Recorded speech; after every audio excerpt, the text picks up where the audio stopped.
Fala galera, eu sou o Bob e sejam todos muito bem-vindos ao meu canal. E seguinte galera, para o vídeo de hoje eu vou falar um pouco sobre esse consolezinho portátil aqui, que é capaz de rodar jogos de até 100 consoles diferentes. É o R35S. Esse carinha aqui me chamou a atenção porque além de ele ser bem bonitinho e compacto, ele é um console que roda o Linux como sistema operacional e o Emulation Station como interface de usuário. Eu já usei ele durante alguns dias e pude perceber alguns pontos positivos e alguns pontos negativos. Então vamos dar uma olhadinha mais de perto aqui nos detalhes do console e falar um pouco da minha experiência durante esses dias de teste.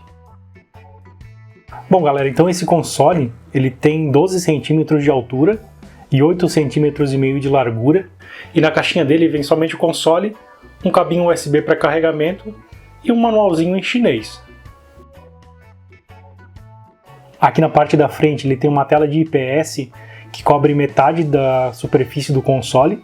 Logo abaixo da tela tem um par de analógicos, um botãozinho de segunda função, o botãozinho Select e o botãozinho Start. Entre o Select e o Start tem um LEDzinho que demonstra o funcionamento.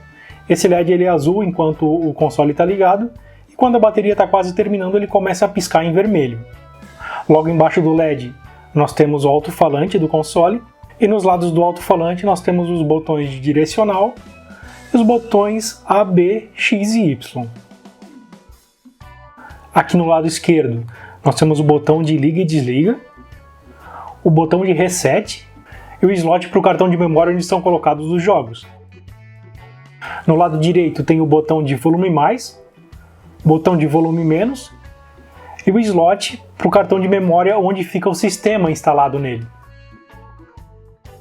Na parte de trás vai ter 4 botões, o L1, L2, R1 e R2.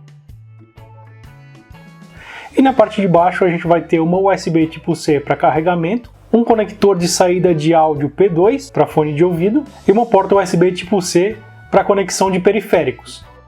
Bom galera, então começando aqui com os pontos positivos, o primeiro deles com certeza é o preço. Quando eu comprei ele custou R$ 297,71, já com o valor do frete junto. Mas eu já encontrei alguns anúncios no valor até de R$ 276 com o frete grátis. E lembrando também que no meu caso, ele passou direto pela alfândega, então eu não tive que pagar nenhuma taxa de importação nele. Outra qualidade dele é a quantidade de emuladores que ele é compatível. Ele já vem com 20 emuladores rodando já com jogos instalados, mas ele é compatível com mais de 100 emuladores diferentes por conta de rodar o Emulation Station. Então tu vai poder rodar os jogos dos seus consoles favoritos até a geração do PlayStation 1 sem nenhum problema. A memória dele também é expansível, mas não só a memória de armazenamento de jogos, mas também a parte onde fica o sistema operacional. É por isso que ele tem 2 entradas de cartão de memória. Então em um dos cartões vai ficar o sistema operacional e os aplicativos instalados, o que é até uma coisa muito boa porque facilita bastante na hora de fazer a atualização de sistema ou trocar por um sistema diferente. E o outro cartão de memória é exclusivo para colocar os jogos. Então todo o espaço de armazenamento do cartão vai ser aproveitado com os jogos que tu queres jogar nele. A tela dele é um display de IPS de 3.5 polegadas, com uma resolução de 640 por 480, o que é uma resolução aceitável para uma tela desse tamanho. Além disso, ela tem uma tonalidade de cor, um brilho e um contraste bem legais, então ela vai produzir uma imagem bem bonita. Ele tem um processador Rockchip RK3326, que é um processador de arquitetura ARM Cortex A35 de 64 bits, quad-core, que trabalha em até 1.5 GHz. E a GPU é uma Mali G31 de 520 MHz, com suporte a OpenGL 3.2 e 1 GB de memória RAM. Sobre a autonomia da bateria, eu fiz alguns testes de carga e descarga e ele teve uma média de 6 horas de duração de bateria com os jogos rodando. Eu achei o conjunto de controles dele bem completo. Ele basicamente tem todos os botões de um controle de Xbox, mas o L2 e o R2, assim como o L1 e o R1, são botões e não gatilhos. Além disso, os analógicos são bem confortáveis e lembram muito os que são usados no Nintendo Switch. O tamanho dele é ideal para carregar no bolso, mas também não é pequeno demais a ponto de ser ruim para jogar. Na minha opinião, eu considero um tamanho ideal para esse tipo de console.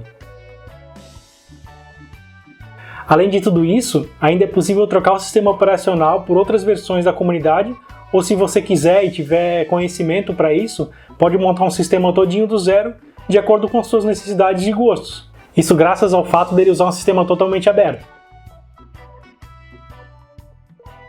Bom, agora falando um pouco das coisas que me incomodaram um pouco nesse console. A primeira, com certeza, tem que ser a posição dos botões direcionais A, B, Y e X, que ficam muito embaixo na construção dele e às vezes atrapalham um pouco na hora de jogar.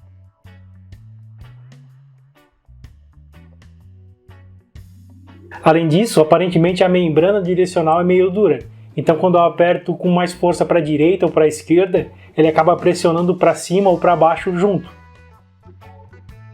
O som dele só é estéreo no fone de ouvido, porque ele tem somente uma caixinha de som central que inclusive nem tem muita qualidade, então o som fica bem agudo e se deixar muito alto, acaba ficando até desagradável de ouvir. Mas quando é usado com fone de ouvido, aí sim o som tem uma boa qualidade.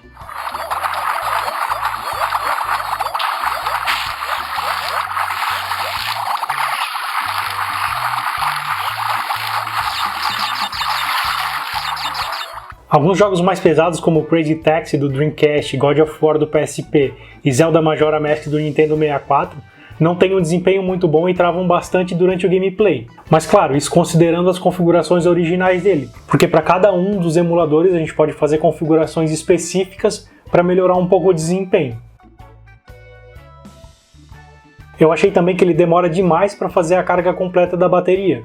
Ele ficou em torno de 2 horas e meia para chegar em 100%, isso utilizando um carregador de 15 watts. Bom, apesar de ter alguns pontos negativos, esse ainda é um consolezinho portátil bem interessante. E com certeza ele vai te impressionar também, principalmente se tu curte retro games, ou então se tu quer só jogar os teus jogos da infância sem ter que gastar uma fortuna com consoles retrô. Mas então é isso pro vídeo de hoje, galera. Se gostou, se inscreve no canal e deixa o teu like para dar aquela forcinha boa, fechou? Valeu!